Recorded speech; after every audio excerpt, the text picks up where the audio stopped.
Your inner child, within the context of health anxiety, are the bodily symptoms that you experience alongside the thoughts that make you believe that they are physically dangerous.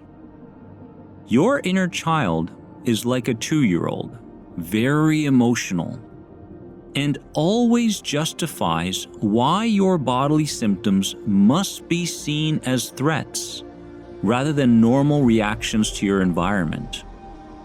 Your inner child is the unconscious part of you, the part that wants to keep things as they are rather than see anything change. The adult mind is your desires, your goals, and your beliefs around believing that your anxiety symptoms are in fact safe. But the inner child, on the other hand, believes that everything on the outside is in fact a threat, and therefore these anxiety symptoms tend to play out each and every day for you. Our goal is to progressively become more aware of when the inner child shows up, so that the adult mind or conscious mind can guide that inner child towards a new and safe perception. When the mental chatter won't stop, I want you to go, "Oh, it's the inner child," instead of, "Oh, there's an idea that I have to follow." No. We don't have to follow any ideas. Helping that inner child feel like this world is a safe place and not a scary place. Defense mechanisms keep us fearing our symptoms and seeing the doom and gloom within life. Recognize them and write them down, because we will progressively believe in what they are saying less and less and begin believing in our good health. I realize that I already have many of the answers.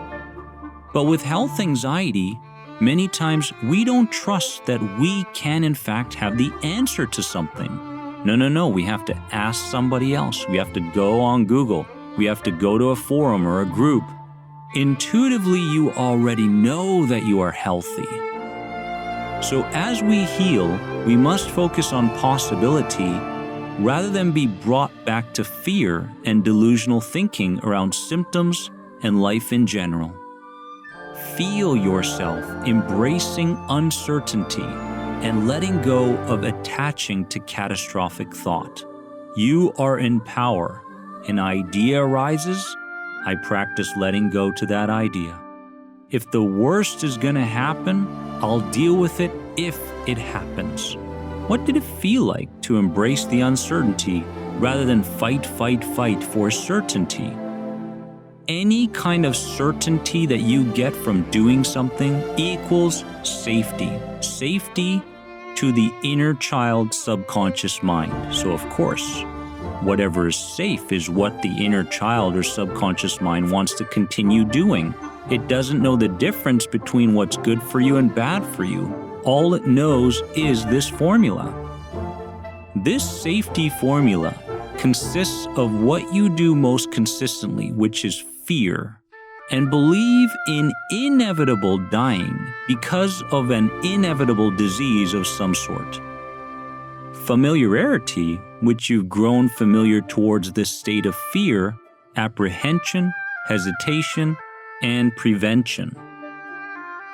Certainty, because you are afraid to let go fully out of fear of losing what you already have. A sense of being able to at least be functional in society. This formula leads the inner child or subconscious mind to think that this is safety and what is best for you. We're going to step out of this formula. We're going to dabble with the freedom formula instead of the safety formula today. And the freedom formula is about new experiences plus vulnerability plus uncertainty equals growth. This is how we are moving beyond health anxiety. We are embracing what we feared at one point in our lives. Get to know the safety formula and how it's been playing out in your life for quite some time, and then get to know the freedom formula and allow yourself to begin stepping in to these new experiences, vulnerability, and a feeling of uncertainty, because that will lead to your greatest growth. And today, I want to go over the water balloon effect. Yes, the water balloon effect. This effect ruined my life for years. And this effect is an over-focus on our bodily symptoms in the hopes that when we heal one symptom, our entire emotional state may change. As we learned in day 3 of this week, though, if we continue to focus and spend energy on our symptoms, our systems will only find new symptoms to keep us fearfully busy with. Is squeezing the water balloon in one part and then seeing the water show up in another. This is no different than a health anxiety sufferer who's going about their days not trusting in a long-term healing strategy and not trusting and believing in themselves. What's below the symptoms? To see your symptoms as messages. That's right, messages. Signs of protection and unconditional love from the inner child, rather than looking to escape them or fight back. Every time a symptom arises, or if you're experiencing those lingering kinds of symptoms, I want you to make a connection, an association to those and say, oh, this is a message. The mindset that it must all be done now. We must heal now, or else nothing will change for us. This kind of immediacy towards healing health anxiety will force us to look for quick fixes, which will force us towards further disappointment and inevitably more anxiety. As much as this more patient and gradual mindset goes against your instincts and the desires of your highly emotional inner child, we must guide that highly emotional inner child. Take a deeper look at whether you are rushing your recovery or gradually learning and applying as you go. Am I rushing my healing? And if I am I adding more anxiety to my health anxiety, or am I in it for the long run? For example, if you use the word never, as in I'll never heal, replace it with I will gradually heal. If you use the word manage all the time, manage, as in how do I manage my anxiety symptoms, which ultimately is sending the message to your subconscious that you still want to keep your bodily symptoms around, you can replace the word with heal. How do I heal my anxiety symptoms for good? This isn't going to last very long, this suffering, this fear. We're moving towards a new identity, a new set of beliefs. I had to find a way not to be in the presence of it. This only kept me suffering because what I ran from only justified my beliefs that this very thing was a threat of some kind. So it grew in strength until I found myself as an agoraphobic. To convince your inner child that what it believes about an environment, a person, an experience, something new, isn't truth. And the truth is that all is safe in the end because all is perception. Let me say that again. All is perception. And when we change your perception towards your anxiety symptoms, towards all of your fears, everything changes. When you find yourself wanting to run from or distract from something you fear, catch yourself. You came to this inner place in your life because your nervous system has been highly trained to see things as being more fearful than they actually are, is very motivated towards keeping you in this stuck feeling out of what it believes is safest for you. We find ourselves looking to become busier and busier and busier in our lives in the hopes that we can distract from feeling too much of our stress hormones and the inner chatter that tends to terrorize us, to once and for all see our suffering as a message, more so than a connection to our future. So the moment you find yourself wanting to busy up today, instead, sit with yourself, walk with yourself, talk with yourself, and get to know yourself at a deeper level. We're moving away from reliance on others, and we're moving towards reliance on ourselves. Because of this newfound connection, a part of us wants to change, while another inner child part wants to keep us suffering because some of our vital human needs are being met. Because of comfort, because people were giving me attention, because I was connecting to people in groups and forums, I was making friends easier than when I didn't have anxiety. So a big part of me wanted to keep it around because of all these occurrences. I need you to get an elastic band. Every time you get the feeling that an idea no longer serves you, a fearful idea connected to your symptoms, or an environment, something that may happen in the future, something that moves you away from love and towards fear, you're going to snap that elastic band. And what we're going to do is we are going to replace that idea with a new idea. After you replace the idea with a new idea, a new thought, you must act. You must engage in some kind of behavior that's different to what you normally do. So if you normally go to your comfort zone, which is your bedroom, or distract yourself with your phone or the TV, instead what you're going to do is possibly go for a walk or speak to somebody you normally don't speak to. Whatever the behavior is that's different to what you normally do.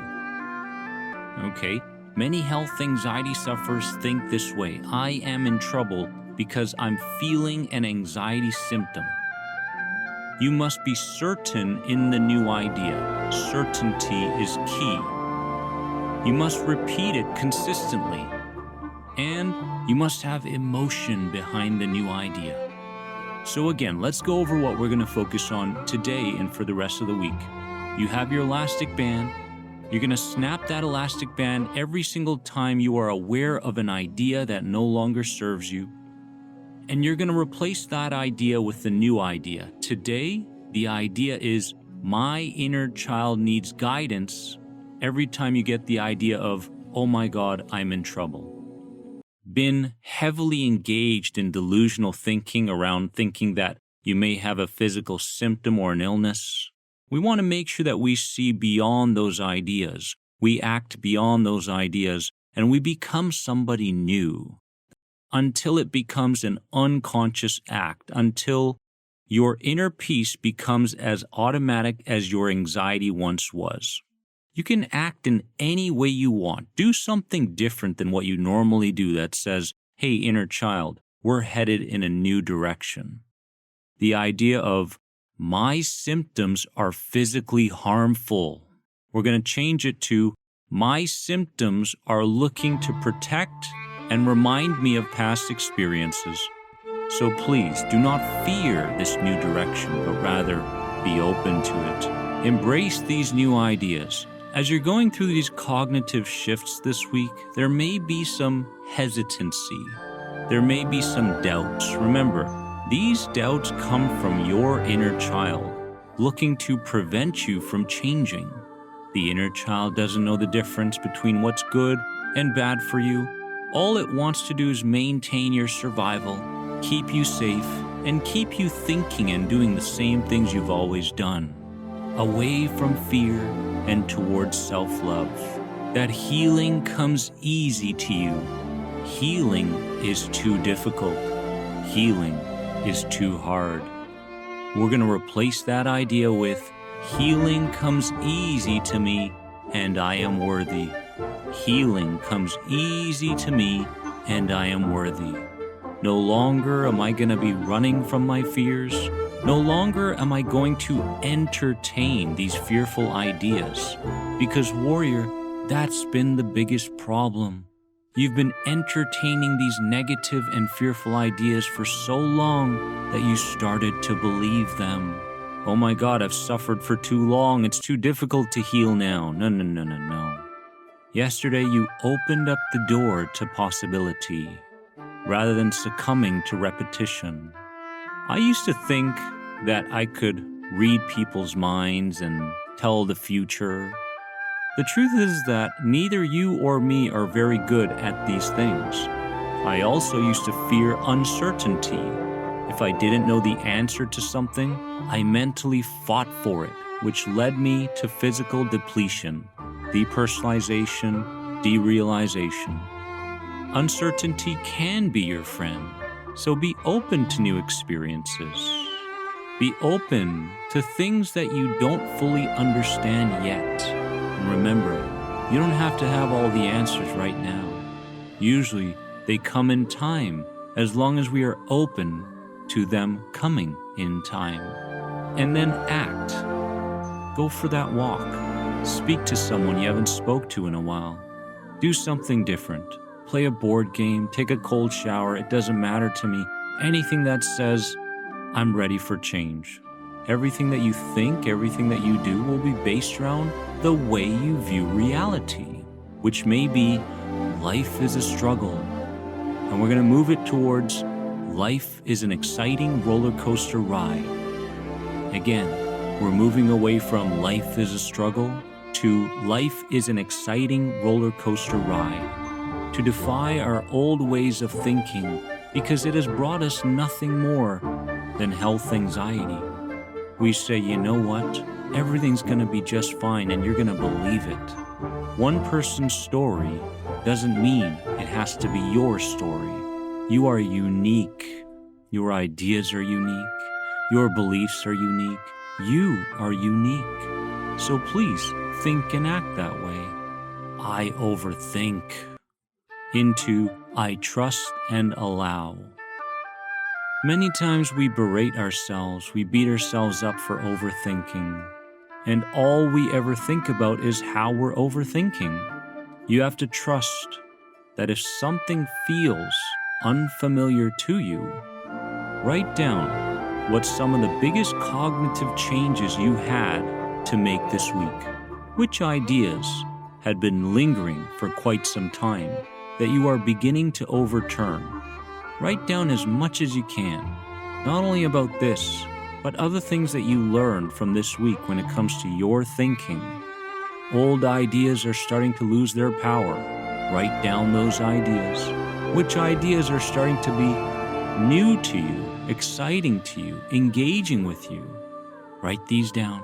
What we're going to do is we're going to create our own mental pictures over what you're thinking and how much entertaining you're doing around an idea. I want you to go through this day recognizing how you're acting and whether it's serving you or hurting you. And then as the evening approaches, today it's about the positivity effect, heightening the effect of positive feelings and emotions. And today in day 2, you will be taking a mindful shower this evening. That's right. Health anxiety sufferers are known for rushing. Rush, distracting from their symptoms and avoiding new experiences. So showering is an opportunity to move away from this state of fighting and survival and towards being and heightened awareness.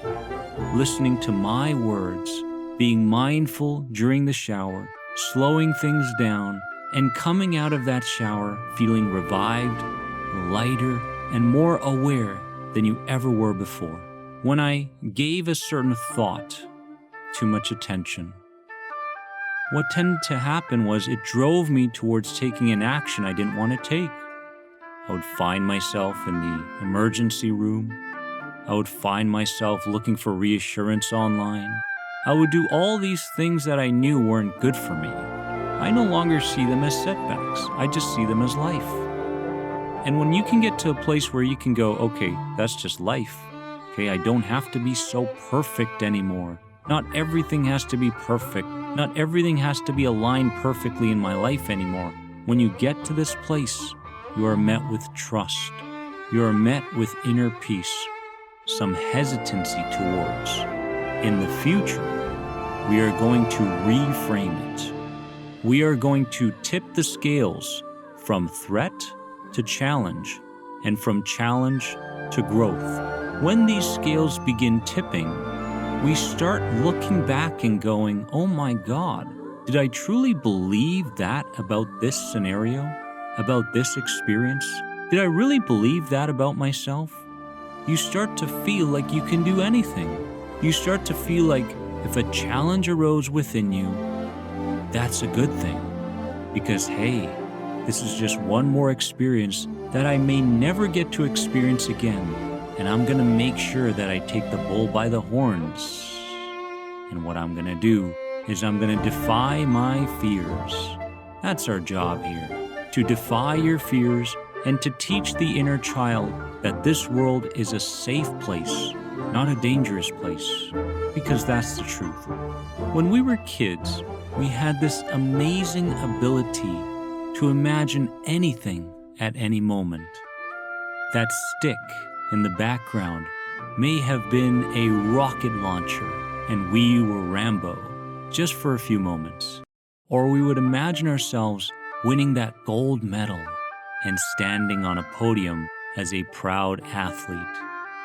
As a former health anxiety sufferer, I realized how I used to use my imagination in negative ways that would only lessen my belief towards myself and my ability to step out of fear and into self-love. To begin living in a state of creation rather than living in a pre-programmed and limited way. You're going to realize that there will be some somatic or bodily engagement when you're making pictures bigger and smaller and such and moving them around to live out the childhood that you may have never lived out. Because I believe this was the case for me. I believe, my goodness, now at the age of 40, I'm going, wow, I can truly live out the childhood that I didn't get to live. I can go on that swing. I can scream if I want to. I can roll on the grass. I didn't have to be told, hey, do this, do that, or do it this way, not that way, or you're lazy, you're ugly, this and that. No. But it's time. It's time to move beyond those labels now. And again, I'm proud of you. After that, when I did slow down my speech, I created so much awareness as to what the other person was talking about and which words I wanted to use that promoted further healing. I created awareness around my environment. I wasn't rushing. And the less we rush, the more aware we can become, and the more we can implement consciously rather than succumb to unconscious, unhelpful habits. That inner child within us always wants to rush. It wants to run from threatening things, and it wants to move towards commonality, familiarity, and safety. Bless that inner child for wanting to protect us so very much. It loves us so very much. Slowing down your speed while you're eating. That's right. Eating provides us with an opportunity to taste and smell our food, therefore bring about gratitude.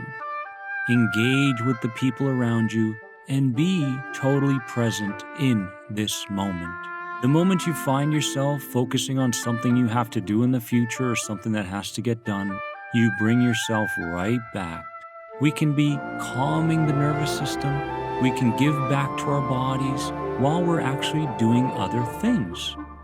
Enjoy and keep reminding yourself of what you need to do for each and every day as you're going through the day. Today, we utilize color breathing to move safety through the body and remove tension from the body.